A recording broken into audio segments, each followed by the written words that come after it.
अस्सलाम वालेकुम दोस्तों, मैं उम्मीद करती हूँ आप लोग दुनिया के किसी भी खित्ते में मुझे देख रहे हों, इंशाल्लाह खैरियत से होंगे। पिछले दिनों बहुत से नए दोस्तों ने चैनल को सब्सक्राइब किया है। आप लोगों का बहुत शुक्रिया और आपकी राय की भी मैं बहुत कदर करती हूँ और मुझे इंतज़ार रहता है हमेशा। बहुत से दोस्त ये कहते रहे हैं कि मैं अपनी लाइब्रेरी की इन किताबों का आप लोगों से तारुफ़ करवाऊं। गो कि ये मेरी लाइब्रेरी नहीं है, सफदर हमदानी की लाइब्रेरी है, लेकिन बहरहाल सब किताबों का तारुफ़ करवाना तो बहुत मुश्किल होता है। आज मैंने आप सोचा कि मैं आपको सादत हसन मंटो का एक अफसाना सुनाती हूँ, एक कहानी सुनाती हूँ। उनकी ये किताब है मंटोरामा, बहुत ही खूबसूरत ये किताब है, बड़ी अच्छी इसकी प्रिंटिंग है। और आप लोग जानते ही होंगे कि सादत हसन मंटो ने सिर्फ 43 बरस की ज़िंदगी पाई थी और वो इस दौरान उन्होंने 237 कहानियाँ और एक नावल लिखा। और उन्होंने ज़्यादातर जिन मौज़ूआत पर लिखा उनकी वजह से उन्होंने बहुत ज़्यादा तानो तशनी का निशाना बनाया गया, क्योंकि जो कुछ वो लिखते थे उसमें लोगों को अपने किरदार नज़र आते थे और उनकी कहानियाँ एक तरह से आईना है जो लोग अपने चेहरे नहीं देखना चाहते हैं। तो लिहाजा उन्हें बहुत मुश्किलात का सामना करना पड़ा। उन पे बहुत से मुकदमात बने, 5 मुकदमे तो उन पर हिंदुस्तान में बने और 2 मुकदमे पाकिस्तान में बने। और सादत हसन मंटो ने पार्टीशन को भी अपनी कहानियों का मौजू बनाया और वो इस बात पे बहुत कुढ़ते थे कि ये क्यों कहा जाता है, ये क्यों लिखा जाता है कि 1 लाख मुसलमान कत्ल हो गए या 1 लाख हिंदू कत्ल हो गए। ये क्यों नहीं कहा जाता कि 2 लाख इंसान कत्ल हो गए। और वो उन्हें इस बात पे भी बहुत शिकवा था कि पार्टीशन के दौरान जो लाखों इंसान कत्ल हुए, क्या वो इस पार्टीशन का ईंधन थे? क्या ये इन दोनों मुल्कों की हुकूमतों की जिम्मेदारी नहीं थी कि इसके बारे में तायुन किया जाता कि ऐसा क्यों हुआ? और फिर क्या ये वो सिलसिला वहीं पर रुक गया? नहीं, बल्कि उनका ये कहना था और वो ये समझते थे कि ये जो पार्टीशन में जो दीवार खड़ी हुई है, ये दीवार मज़ीद ऊंची होती चली जा रही है। तो उनकी अक्सर कहानियों का ये मौजू था और एक तरह से मैं तो ये कहूँगी कि ये उस वक्त की पार्टीशन की तारीख थी, क्योंकि उन्होंने जो कुछ देखा वो लिखा। तो ऐसी ही उनकी एक कहानी है यौम इस्तक़लाल। तो यही मैं आप लोगों को सुनाती हूँ इस वक्त। जब हिंदुस्तान के 2 हिस्से हुए तो मैं बम्बई में था। रेडियो पर कायदे आज़म और पंडित नेहरू की तकरीरें सुनी। उसके बाद जब बंटवारा हो गया तो मैंने वो हंगामा भी देखा जो बंबई में बरपा हुआ। इससे पहले हर रोज अखबारों में हिंदू मुस्लिम फसादात की खबरें पढ़ा करता था। कभी 5 हिंदू मारे जाते थे तो कभी 5 मुसलमान। बहरहाल कत्ल खून का तवाजुन औसतन बराबर ही रहता था। इस सिलसिले में एक लतीफा भी सुन लीजिए। अखबार वाला टाइम्स ऑफ इंडिया सुबह बावर्ची खाने की खिड़की से अंदर फेंक जाया करता था। एक दिन, और वो फसादात का दिन था, अखबार वाला आया और उसने आकर दरवाजे पर दस्तक दी। मैं बहुत हैरान हुआ और मैं उठकर बाहर गया तो कोई नया आदमी था। मैंने उससे पूछा कि वो अखबार वाला कहाँ है जो यहाँ आया करता था। उसने जवाब दिया, साहब वो मर गया है। कल कमाई पूरे में उसके छुरी घोंप दी गई, लेकिन मरने से पहले वो मुझसे कह गया कि फला फला साहब को अखबार पहुंचा दिया करो और उनसे पैसे भी वसूल कर लेना। उस वक्त दिल पर जो गुजरी मैं वो बयान करने से कासिर हूं। उसके दूसरे रोज मैंने अपने मकान से मुल्हिका सड़क पर, जिसका नाम क्लियर रोड है, पेट्रोल पंप के पास एक हिंदू बर्फ फरोश की लाश देखी। उसकी बर्फ की हथ गाड़ी उसकी लाश के पास खड़ी थी। बर्फ की सिलों से पानी टपक रहा था और उसके खून के ऐन ऊपर खून जम गया था और ऐसा मालूम होता था कि जेली का एक तोदा पड़ा है। वो दिन भी कुछ अजीब थे, हंगामे ही हंगामे थे और उन हंगामों की कोख से दो मुल्कों को जन्म लेना था, आजाद हिंदुस्तान और आजाद पाकिस्तान को। एक अफरा तफरी मची थी। सैकड़ों साहिब इस्तेताअत मुसलमान हवाई जहाजों के जरिए से उड़कर कराची जा रहे थे कि वहां नौजायदा इस्लामी ममलुकत का जश्न देखें।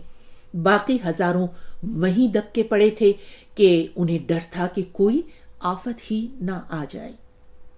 अगस्त की 14 आई और बंबई, जो यूं भी उरूसुल बिलाद कहलाती थी, नई नवेली दुल्हन की तरह सज गई। रोशनियों का एक सैलाब था जो 14 अगस्त की रात को बंबई शहर में बह गया था। रंग रंग की रोशनियां। मेरा ख्याल है कि इतनी बिजली इस शहर ने कभी अपनी जिंदगी में खर्च नहीं की होगी।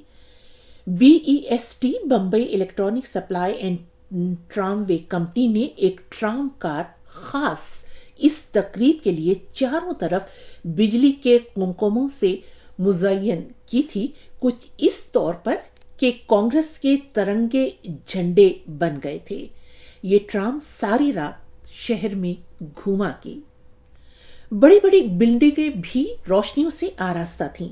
अंग्रेजी दुकानों ने खास एहतमाम कर रखा था। व्हाइट वेज और एवॉन फ्रीजर्स की सज धज काबिले दीद थी। अब आप भिंडी बाजार की सुनिए। ये बंबई का मशहूर बाजार है जो बंबई की जबान में मियाँ भाइयों यानी मुसलमानों का इलाका है। इसमें बेशुमार होटल और रेस्टोरेंट थे। किसी का नाम बिस्मिल्लाह तो किसी का सुभान अल्लाह।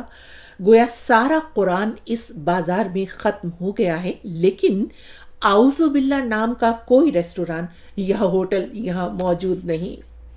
ये बाजार बंबई का पाकिस्तान था।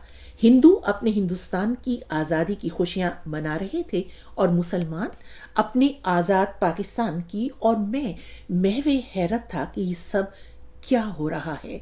भिंडी बाजार में जहां हिंदुओं की दुकानें थीं उन पर तिरंगे लहरा रहे थे, बाकी जहां देखो मुस्लिम लीग के इस्लामी झंडे थे। मैं सुबह भिंडी बाजार में गया तो मैंने एक अजीब सा मंजर देखा। सारा बाजार सब्ज झंडियों से अटा पड़ा था। एक रेस्टोरेंट के बाहर कायदे आजम की पेंटिंग, जो गालिबन किसी अनाड़ी ने बनाई थी, शोख रंगों में लटक रही थी और दो बरकी पंखों का रुख उसकी तरफ था। बहरहाल ये मंजर मुझे कभी ना भूले कि मुसलमान बहुत खुश थे कि उन्हें पाकिस्तान मिल गया। पाकिस्तान कहाँ है, क्या है, ये उनको कतन मालूम नहीं था। बस वो खुश थे इसलिए कि उनको बहुत देर के बाद खुशी का एक मौका मिला था। रामपुरी दादा रेस्तोरानों में कई कई कूप चाय के पिए जा रहे थे और पासिंग शो सिगरेट भी, और पाकिस्तान बनने की खुशी मना रहे थे। काला कांडी और सेंकी के सुपारी के पान धड़ाधड़ आ रहे थे और बाहर वालों की उंगलियों पर चूना भी। मैं महवे हैरत था कि ये क्या हो रहा है, लेकिन सबसे हैरत अंगेज बात यह थी कि 14 अगस्त को बंबई में कोई खून नहीं हुआ। लोग आजादी हासिल करने की खुशी में मगन थे। ये आजादी क्या थी, क्यों कर हासिल हुई और आजाद होकर उनकी जिंदगियों में क्या तब्दीली होगी, इसके मुतालिक कोई भी नहीं सोच रहा था। एक तरफ पाकिस्तान जिंदाबाद के नारे गूंजते थे तो दूसरी जानिब हिंदुस्तान जिंदाबाद के। अब चंद लतीफे पाकिस्तान के मुतालिक सुनिए, जो कि हमारी नौजायदा इस्लामी ममलुकत है। पिछले बरस यौम इस्तकलाल पर एक साहब सूखा हुआ दरख्त काट कर घर ले जाने की कोशिश फरमा रहे थे। मैंने उनसे कहा कि ये आप क्या कर रहे हैं, ये दरख्त काटने का आपको बिल्कुल कोई हक नहीं है। आपने फरमाया, ये पाकिस्तान है, ये माल हमारा है। मैं खामोश हो गया। हमारा मोहल्ला किसी जमाने में, उस जमाने में जब बंटवारा नहीं हुआ था, बड़ी खूबसूरत जगह थी। अब ये हाल है कि वो गोल जगह जहां किसी जमाने में घास के तख्ते थे बिल्कुल वीरान है। وہاں ننگے بچے دن رات گالیاں بکتے اور واہیات کھیل کھیلتے رہتے ہیں۔ میری ایک بچی کی بڑی گیند غائب ہو گئی۔ میں نے سوچا کہیں گھر میں ہوگی، لیکن چوتھے روز چند بچوں کو اس سے کھیلتے دیکھا۔ جب میں نے ان سے استفسار کیا تو انہوں نے کہا کہ یہ گیند تو ہماری ہے، 1 روپے 4 آنے میں خریدی ہے۔ لطیفہ یہ ہے کہ اس گیند کی قیمت 4 روپے 15 آنے تھی۔ پاکستان میں لڑائی نہیں ہو سکتی، اس لیے میں نے اسے گریز کیا اور اپنی بچی کی گیند انہی کے پاس رہنے دی کہ یہ ان کا حق تھا۔ اور اسی جگہ کا ایک اور ذکر بھی کرنا چاہتا ہوں کہ ایک صاحب باہر لگے فرش پر سے اینٹیں اکھاڑ رہے تھے۔ میں نے ان سے کہا کہ بھائی ایسا نہ کرو، یہ بہت زیادتی ہے۔ آپ نے ارشاد فرمایا یہ پاکستان ہے، تم کون ہو مجھے روکنے والے؟ میں خاموش ہو گیا۔ میں نے ایک ریڈیو مرمت کرنے والے کو اپنا ریڈیو مرمت کے لیے دیا۔ میرا حافظہ کمزور ہے، میں بھول گیا کہ اس کے ہاں جانا ہے۔ بہرحال جب 1 مہینے بعد یاد آیا تو میں اس کے پاس گیا تو اس نے کہا کہ تم اتنے دن نہیں آئے تھے، میں نے وہ تمہارا ریڈیو سیٹ بیچ دیا ہے اور اپنی اجرت وصول کر لی ہے۔ پچھلے سال یوم استقلال سے 1 دن پہلے مجھے نوٹس ملا کہ تم غیر ضروری آدمی ہو، وجہ بتاؤ کہ تمہیں کیوں نہ تمہارے مقبوضہ مکان سے بے دخل کر دیا جائے۔ اگر میں غیر ضروری آدمی ہوں تو حکومت کو یہ استحقاق بھی حاصل ہے کہ وہ مجھے پلیگ کا چوہا قرار دے کر پکڑ لے اور تلف کر دے، لیکن میں ابھی تک بچا ہوا ہوں۔ آخر میں ایک بہت بڑا لطیفہ عرض کرنا چاہتا ہوں۔ جب قیام پاکستان کے عین بعد کراچی آیا تو وہاں ایک ہلڑ برپا تھا۔ میں نے چاہا کہ فوراً لاہور کا رخ کروں، چنانچہ میں ریڈیو اسٹیشن گیا اور بکنگ کلرک سے کہا کہ مجھے ایک ٹکٹ فرسٹ کلاس لاہور کے لیے چاہیے۔ اس نے جواب دیا کہ یہ ٹکٹ آپ کو نہیں مل سکتا، اس لیے کہ اب تمام سیٹیں بک ہو چکی ہیں۔ میں بمبئی کے ماحول کا عادی تھا جہاں ہر چیز بلیک مارکیٹ میں مل سکتی ہے، تو میں نے اس سے کہا کہ بھائی تم کچھ روپے زائد لے لو۔ اس نے بڑی سنجیدگی اور بڑے ملامت بھرے لہجے میں مجھ سے کہا کہ یہ پاکستان ہے، میں اس سے پہلے ایسا کام کرتا رہا ہوں لیکن اب نہیں کر سکتا، سب سیٹیں بک ہیں، آپ کو ٹکٹ کسی بھی قیمت پر نہیں مل سکتا۔ اور مجھے ٹکٹ کسی بھی قیمت پر نہیں ملا۔ منٹو راما سے یہ کہانی آپ لوگوں نے سنی۔ آپ لوگوں کو بھی اگر منٹو کی کوئی کہانی پسند ہو تو ضرور بتائیے گا، آپ کی رائے کا انتظار رہے گا۔